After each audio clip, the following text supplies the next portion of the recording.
Et si je te disais que certaines personnes dans ta vie te volent ton énergie sans même que tu t'en rendes compte?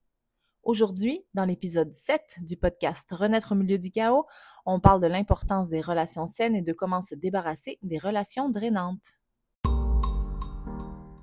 Bienvenue dans le podcast qui t'aide à retrouver ton équilibre au cœur du tumulte quotidien. En tant que femme au milieu des différents rôles qu'on remplit, il peut être facile de s'oublier. De ce chaos qui nous fait souvent perdre pied, on renaît, on se transforme et on grandit. Je suis Vanessa Taglioli et je t'accompagne et t'inspire pour t'aider à te reconnecter à toi-même et à prendre soin de ton bien-être sans culpabilité. Prête? Alors écoute, inspire-toi et renais au milieu du chaos. Salut à toi! Bienvenue dans l'épisode 7. L'épisode 7, déjà. J'étais en train de le préparer et je me disais, mais que ça passe vite. Je m'étais mis comme objectif de faire une saison de 10 épisodes et on est déjà au 7e, donc c'est assez incroyable. Et je suis dans une énergie aujourd'hui quand même assez excitée parce que j'ai eu ma première rencontre avec les ambassadrices de l'abonnement de l'Académie Horizon. Donc, je suis en train de préparer l'abonnement que je veux mettre sur pied depuis longtemps. Et j'ai 5 merveilleuses femmes qui embarquent avec moi et on est en train de monter ça ensemble. Donc, c'est vraiment super excitant de pouvoir projeter l'Académie comme ça. Donc, voilà, dans l'énergie dans laquelle je suis. Et aujourd'hui, il y a un autre sujet qui m'excite beaucoup, c'est les relations. Je t'ai parlé de mon bagage un petit peu. J'ai été en relation d'aide, j'ai été coach familial, coach conjugal, j'ai connu des relations compliquées, des relations, puis quand je parle de relations, c'est toutes sortes de relations, des relations familiales, des relations conjugales, des relations amicales. Donc, relation va, durant tout l'épisode, regrouper tout, ça peut être relations professionnelles, peu importe, regrouper toutes ces relations-là. Donc, j'en ai vécu aussi et j'ai appris à, mettre mes limites, à choisir mes relations et on va en parler parce que je sais que c'est pas facile. Donc, c'est un sujet que j'adore et il y a un lien évident entre non seulement les relations et le bien-être psychologique, mais aussi avec la santé. Puis l'influence que ça a surtout sur le stress, l'énergie, l'équilibre émotionnel. Donc aujourd'hui, on va voir comment détecter ces relations qui drainent l'énergie et comment on peut s'en libérer ou modifier des choses pour avoir plus de bien-être. Avant de commencer, je voulais voir avec toi la différence entre une relation drainante et toxique, parce qu'on entend beaucoup le terme relation, l'expression relation toxique. Il y a une différence, OK? Une relation drainante, c'est une relation qui va donc drainer, épuiser ton énergie. C'est une relation qui te fatigue au niveau émotionnel, au niveau mental, au niveau physique, mais qui n'est pas forcément toxique, OK? C'est vraiment une dynamique où il y a un déséquilibre, où, par exemple, l'un va donner plus que l'autre et sans forcément qu'il y ait une mauvaise intention, OK? Alors qu'à l'inverse, pas à l'inverse, mais alors qu'une relation toxique va vraiment, oui, elle va être épuisante évidemment, mais elle est aussi destructrice. Elle va reposer sur des dynamismes qui sont malsains. Il peut y avoir de la manipulation, de la culpabilisation, du contrôle, de la dépendance émotionnelle. Donc, c'est plus forcément une relation toxique qui te draine de l'énergie, mais ça va plus loin. Donc, je vais plus parler de relations drainantes, mais évidemment que ça s'applique aux relations toxiques étant donné qu'elles drainent beaucoup d'énergie. Donc, je voulais faire cette petite parenthèse-là. Tu vois, une relation drainante, on va voir les signes tantôt, mais tu vas te sentir épuisé après avoir passé du temps avec cette personne. Une relation toxique, tu vas vraiment avoir de la peur, du stress, de la pression dans la relation. La personne peut te rabaisser, te critiquer, te manipuler, te faire douter de toi. Elle va te culpabiliser aussi si, par exemple, tu essaies de mettre tes limites. Donc, ça va vraiment jouer sur tes émotions, sur ta confiance en toi. Donc, c'est vraiment, c'est une relation qui est extrêmement drainante, évidemment, mais qui est vraiment très, très néfaste, OK? Donc, je voulais commencer par t'expliquer pourquoi les relations influencent ton bien-être et ta santé. Premièrement, il y a un lien évident entre le stress relationnel, donc le stress que peut te faire vivre une relation, et ton système nerveux. Un stress dans une relation peut activer ton système nerveux sympathique en mode plus combat ou fuite, OK? Parce que quand on vit une relation stressante, ton corps, ton cerveau voit une menace. Et ça va déclencher une production excessive d'hormones du stress comme le cortisol. Qu'est-ce qui peut se passer dans ton corps? Ton rythme cardiaque s'accélère, la tension artérielle augmente, tu le sais, hein, ton cerveau est en alerte. Et ton corps peut aussi, parce qu'il faut que tu saches que quand tu es en situation de stress constant, ton corps, ben, il essaie de gérer ce stress-là, donc il va réduire ta digestion, il va réduire la régénération cellulaire, etc. Donc, tu es vraiment en mode survie. Et on le sait, on en parle beaucoup quand on vit beaucoup de stress à long terme. Si l'état d'alerte est chronique, ben, il va épuiser ton système nerveux. Tu vas être fatigué constamment, nerveuse, tu vas avoir de la difficulté à gérer tes émotions, tu vas avoir des troubles du sommeil. Là, tu peux peut-être te dire, attends, on parle d'une relation drainante ou toxique. Mais sache que même une relation drainante, et je l'ai vécu, peut rester dans ton cerveau et tu peux commencer à te dire, ouais, mais à y penser tout le temps, à redouter les rencontres, à te dire je suis pas épanouie, je sais pas quoi faire. Donc oui, ça peut devenir un stress, même si c'est seulement une relation drainante, OK? À l'inverse, on peut en parler, les relations saines vont faire l'effet inverse, elles vont activer ton système nerveux parasympathique. Tu vas être bien avec ces personnes-là. Les relations qui sont saines vont favoriser le calme, vont activer, tu sais, ton corps sera plus en système, en mode survie, donc c'est ça, tu vas être vraiment zen, OK? Ensuite, je voulais parler aussi du stress relationnel sur le système immunitaire. Je te l'ai dit tantôt, quand tu es en stress, il y a un signal d'alerte constant dans ton corps et ça épuise tes ressources immunitaires. En gros, là, c'est comme les hormones du stress vont se lier à des récepteurs qui sont présents sur tes cellules immunitaires et ça va empêcher, nuire à l'activité de certaines cellules dont tu as besoin pour te défendre, pour que ton corps se défende contre les intrus et les maladies. Donc, tu vas être plus vulnérable aux infections, mais aussi, il y a certaines études qui parlent de douleurs chroniques parce que tu as une inflammation qui est chronique dans ton organisme, de troubles digestifs, donc tout ce qui est lié au stress, en fait, va augmenter ton risque de maladie et va diminuer ta capacité de combattre aussi les virus, les bactéries.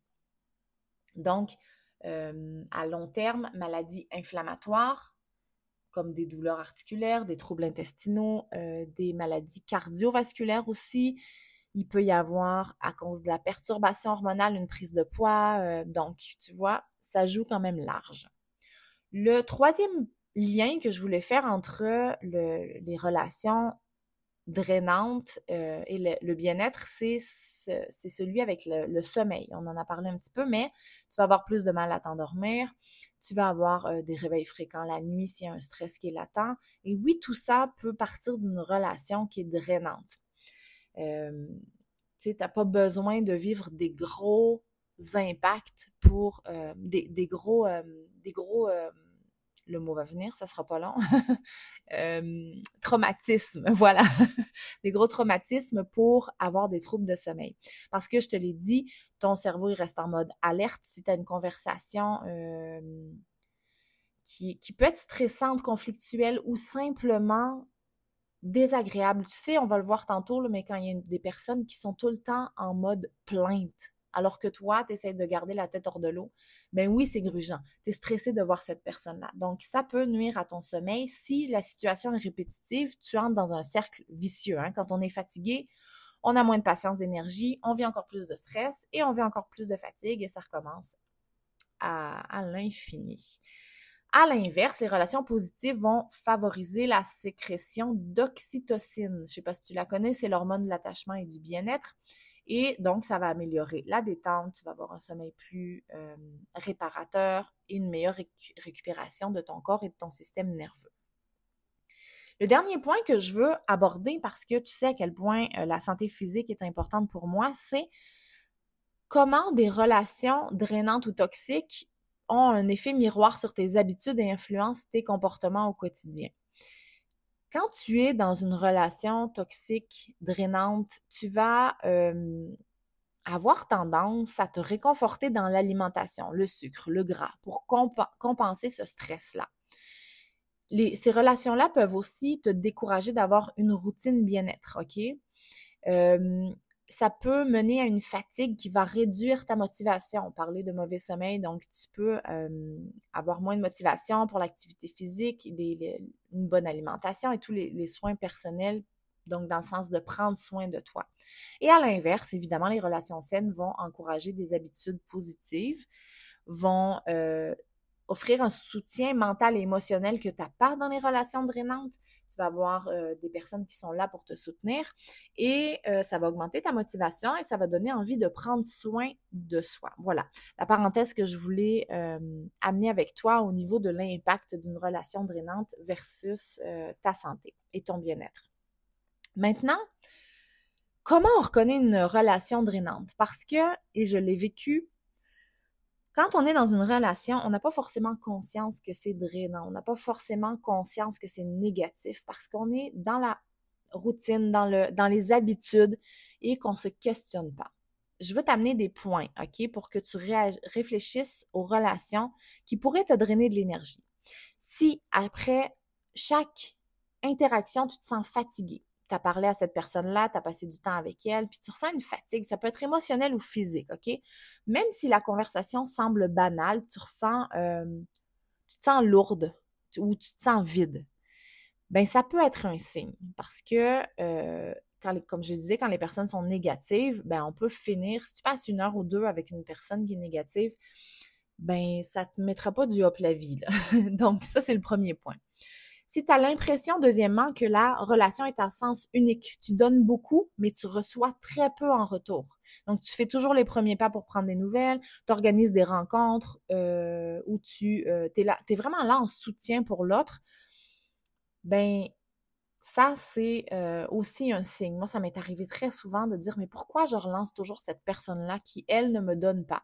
Ou à chaque fois que je suis avec une certaine personne, j'en ai une en tête, ben c'est toujours négatif, c'est toujours de la plainte.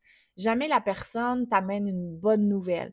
Puis, elle ressasse toujours les mêmes choses. Tu sais, il y a ces personnes-là que ça fait 20 ans qu'ils se plaignent des mêmes affaires puis qui n'ont rien mis en place. C'est vraiment grugeant. Le troisième indice, la personne est toujours en demande. Elle te sollicite constamment parce qu'elle a besoin de toi. Des fois, c'est juste du réconfort, de l'écoute. Elle cherche pas de solution, je te l'ai dit. Tu sais, c'est comme, il n'y a jamais rien qui change. Elle veut juste être écoutée puis se lamenter. Ça, c'est un indice. Le quatrième indice, tu ressens du stress, de la frustration, du malaise. Tu sais que tu vas voir cette personne-là puis tu n'es pas sûr. C'est pas, des fois, tu le rationalises même pas, mais dans ton corps, juste de dire pourquoi je me sens comme ça. Moi, ça m'a beaucoup aidé cette question-là parce que je me sentais envahie par des émotions des fois ou des sensations dans mon corps, puis juste de m'arrêter et de dire pourquoi je me sens comme ça. Qu'est-ce qui s'est passé ou qu'est-ce qui s'en vient? Et là, ça m'a permis de mettre le doigt dessus, OK? Le cinquième signe, c'est la personne dégage une énergie négative. Forcément, je le disais tantôt, elle se plaint tout le temps, elle critique les autres, la vie, c'est une victime, où est-ce qu'on part, elle est jalouse, elle est en compétition avec les autres. C'est un flag. Et le sixième, la relation ne t'apporte rien de positif. Donc, tu te questionnes, et peut-être que là, ça va t'amener à te questionner parce que, comme je te dis, on est dans les habitudes et on ne le fait pas. Mais si tu te questionnes, et je t'invite à le faire, et que tu dis, mais en compagnie de cette personne ou en communiquant avec cette personne, je ne ressens plus de joie, de plaisir, ça me prend de l'énergie, ça ne m'en donne pas, ben je pense que c'est un autre gros flag, OK? Et pourquoi, avant de passer dans les solutions, pourquoi c'est si difficile de s'en détacher? Déjà, je t'ai parlé des habitudes. C'est fou comment on est sur le pilote automatique dans notre quotidien et même dans nos relations. Cette personne est là, elle est là. C'est juste ça, tu sais. Elle est là parce que ça fait des années qu'elle est là, puis elle est là. Donc, c'est déjà le premier point, OK? Le deuxième point, c'est qu'il y a souvent un lien avec notre passé et nos blessures émotionnelles. Donc, on a un vécu avec cette personne-là, on a nos blessures, hein, tu dois connaître les blessures qui viennent souvent de notre éducation. Donc, mettre fin à une relation, ça peut être difficile parce que on peut avoir la blessure de rejet, on peut avoir la peur de la solitude, on peut avoir peur du conflit aussi. Ce qui fait que souvent, on garde ces relations-là parce qu'on a peur des conséquences ou peur de réveiller des blessures qu'on ne veut pas réveiller. On a aussi des croyances. Tu sais, justement, avec tout ce que cette personne elle a fait pour moi, peut-être qu'il y a longtemps, quand vous êtes connus, elle était là pour toi, mais c'est plus le cas depuis très longtemps. Donc, et des fois, elle n'a pas fait tant que ça. Des fois, juste parce que c'est notre ami depuis, ou notre ami, ou peu importe, là, je te dis, on englobe tout, là. Notre ami, notre conjoint, quelqu'un de notre famille même, ça peut être plus compliqué parce qu'on se dit, j'ai pas le choix, mais on en parlera tantôt. Ben, je peux pas couper les ponts. Ou ça fait tellement longtemps que je la connais. Ça, c'est quelque chose que j'entends. Je trouve que dans notre société, on valorise énormément.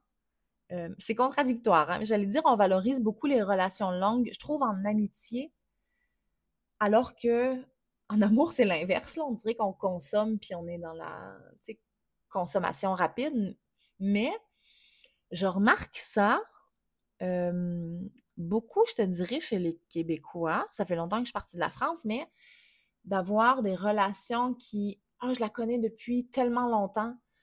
Donc, oui, c'est cool de construire des relations, mais à un moment donné, dans toutes sortes de relations, il faut se questionner si c'est OK, si je suis encore bien, puis pourquoi je reste, OK? Il y a cette culpabilité-là avec laquelle peut-être il va falloir que tu fasses face. Donc, tu sais, je t'invite à vraiment prendre en note, réfléchir avec aux personnes avec qui tu te sens bien, par exemple, c'est super important de conserver ces relations-là, de peut-être les voir plus si ça te fait du bien, et celles avec qui tu ressens une lourdeur, OK? Puis de regarder la différence au niveau de, juste d'y penser, de comment tu te sens dans ta tête, dans ton corps, dans ton cœur, quand tu penses à ces différentes relations-là.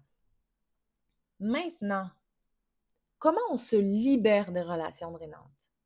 Parce que je sais que c'est pas facile, OK? Moi, j'en ai vécu, je t'ai dit, dans plusieurs situations, autant en relation de couple qu'en relation familiale. Il peut y avoir des gens dans ta famille que tu n'es plus capable de supporter, qui te drainent de l'énergie. Ça peut être dans ta famille à toi, dans ta belle famille. Il y a des gens, je l'ai vécu, qui sont envahissants. Moi, j'ai vraiment vécu une relation toxique, envahissante. Et je me laissais envahir, j'avais mes croyances comme si c'était un dû, alors que ça ne l'était pas. Donc, ça va être important de te positionner face à ça et de choisir ce que tu peux faire par rapport à cette relation.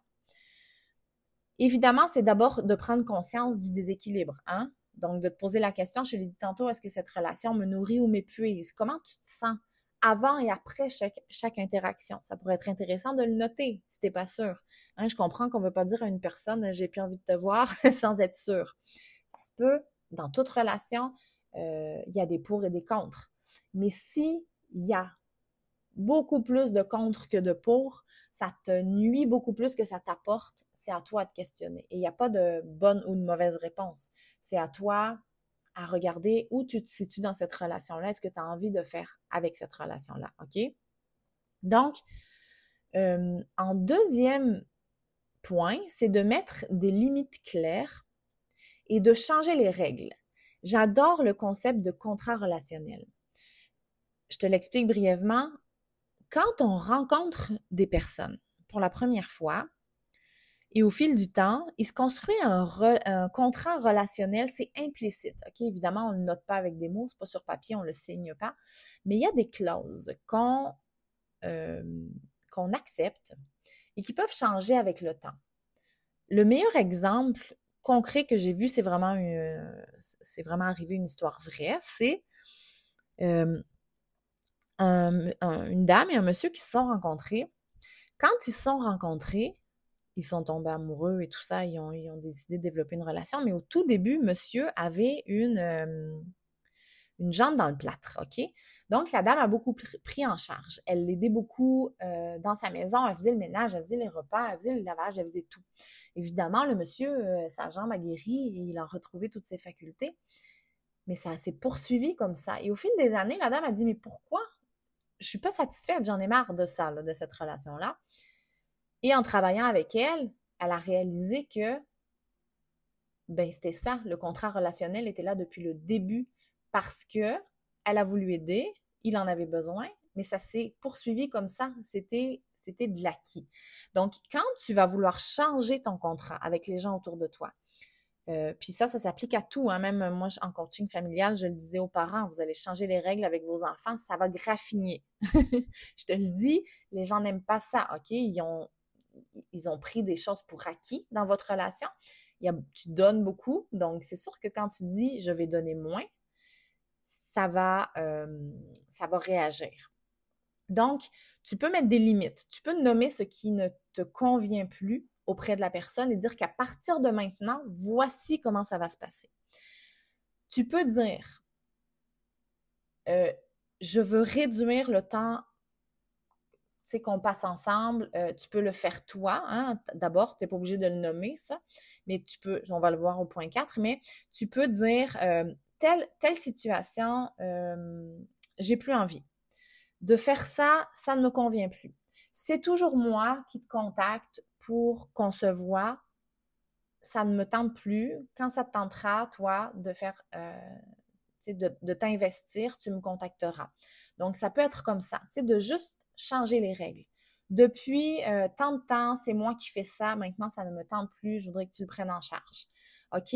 Et d'apprendre à dire non sans culpabiliser. Combien de fois tu t'es forcé à aller quelque part, à faire quelque chose alors que ça ne te tentait pas? Et tu sais-tu quoi? Éventuellement, là, quand tu vas être prête, tu n'es même pas obligé de te justifier.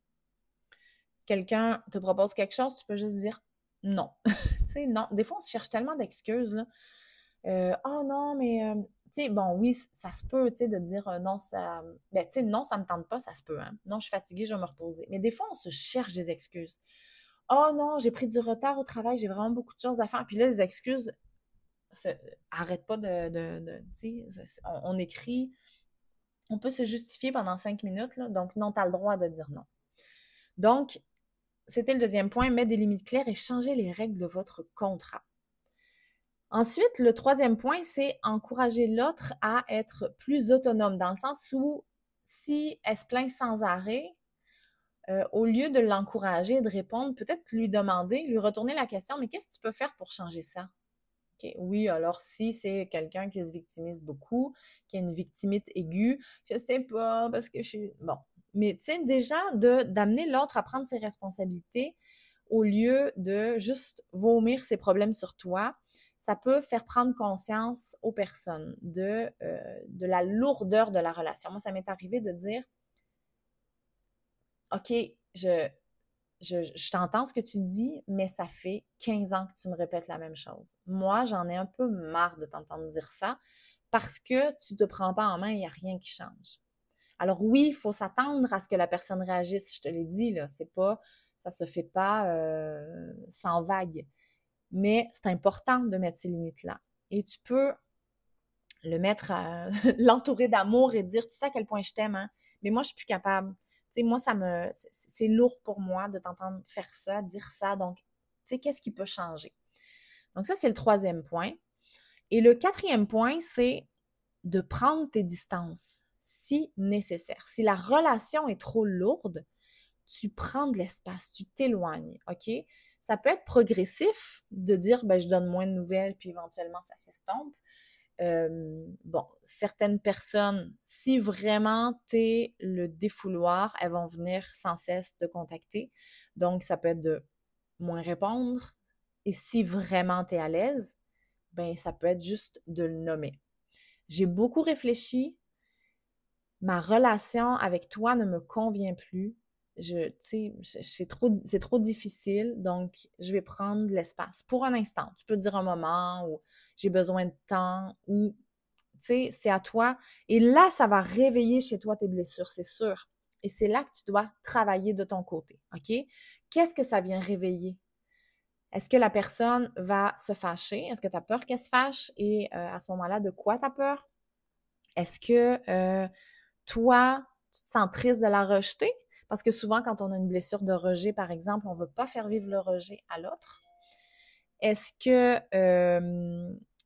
Puis, tu sais, de réaliser que certaines relations ne sont pas faites pour durer. Il faut arrêter de croire qu'on est obligé de se donner corps et âme pour une relation. Alors oui, c'est pas évident. Je l'ai vécu, mais je peux te garantir que ça change une vie. Toutes les relations, soit avec lesquelles j'ai pris mes distances ou avec lesquelles j'ai réellement mis fin, ça m'a tellement libérée d'un poids, de ce poids-là qu'on porte encore beaucoup les femmes de « je dois ». OK? Donc, je t'invite à y réfléchir, à travailler ce que tu as à travailler, mais c'est correct. Tu sais, tu as le droit de mettre fin à une relation. Tu as le droit de prendre tes distances avec une personne. Tu as le droit d'être contrarié, tu as le droit d'être frustré, tu as le droit d'être fâché toi aussi. OK? Donc voilà, écoute, j'ai envie de t'inviter aujourd'hui à prendre une action concrète et à réfléchir. Écoute, si tu n'as pas de personne qui te draine dans ton entourage, chapeau, bravo, c'est vraiment génial. Mais généralement, il y en a toujours une, que ça soit au niveau amical, professionnel, tu sais, dans ta famille. Donc, réfléchis-y. Tu sais, moi, ça a été, j'ai fait des gros moves en mettant mes limites dans, je pense à une relation que j'ai eue, une relation conjugale à laquelle j'ai dit non, c'est assez, je reste pas pour les bonnes raisons, je reste parce que j'ai des croyances. Cette relation est néfaste pour moi. Ça a été très difficile, ça a été plusieurs mois quand on vit une séparation, ça a été plusieurs mois difficiles, mais je ne l'ai jamais regretté et ça a changé ma vie parce que faut pas rester dans des relations qui nous gâchent la vie et qui nous empêchent d'avancer. Je me suis tellement épanouie par la suite parce que des fois, c'est ça aussi. Les gens nous rabaissent sans s'en rendre compte et évidemment, ça nuit à notre confiance et ça nuit à nos projets. Donc voilà, sujet qui me passionne aujourd'hui, les relations. Je te fais un bref résumé. On a vu, en fait, ce que j'ai envie de te dire avant tout, c'est prendre soin de ton entourage, c'est prendre soin de toi. OK? Il y a une espèce d'expression qui dit qu'on est les personnes qui nous entourent, donc pense-y. S'il y a des personnes négatives autour de toi, ben c'est ça que tu finis par devenir. Tu as le droit de choisir avec qui tu partages ton énergie, à qui tu donnes ton énergie, mais aussi qui t'en donne, qui t'élève, quelles sont les relations qui t'élèvent. Donc, pour te débarrasser de relations drainantes, 1, prends conscience du déséquilibre. 2, mets des limites claires, change les règles de votre contrat relationnel. 3, encourage l'autre à être plus autonome. Et 4, prends de la distance si nécessaire. J'ai été ravie de partager cet épisode 7 du podcast. Comme d'habitude, tu veux m'écrire, me parler de transformation que tu as envie de vivre, si l'épisode t'a impacté, tu peux aussi me citer en story, tiens, ça m'aiderait aussi. Puis ça me ferait plaisir de voir que tu l'as écouté et que ça t'a parlé, si c'est le cas. Et écoute, si tu veux aller plus loin, j'ai un défi gratuit, défi pour booster ton énergie. Donc, si tu as envie d'aller plus loin dans ta reprise de pouvoir au niveau de ton bien-être, tu peux aller sur academyhorizon.com et tu vas regarder, j'ai une section cadeau, donc tu vas pouvoir t'inscrire à ce défi gratuit. Je te remercie. J'ai déjà hâte à la semaine prochaine. J'ai une invitée la semaine prochaine. On va parler d'hormones, donc j'ai vraiment très hâte. et je te souhaite une belle fin de journée et une belle semaine. Ciao! Si cet épisode t'a plu, abonne-toi, laisse un 5 étoiles ou prends quelques secondes pour rédiger un avis sur ton application de podcast préférée. C'est grâce à toi que je vais pouvoir faire rayonner le podcast. Merci 1000 fois.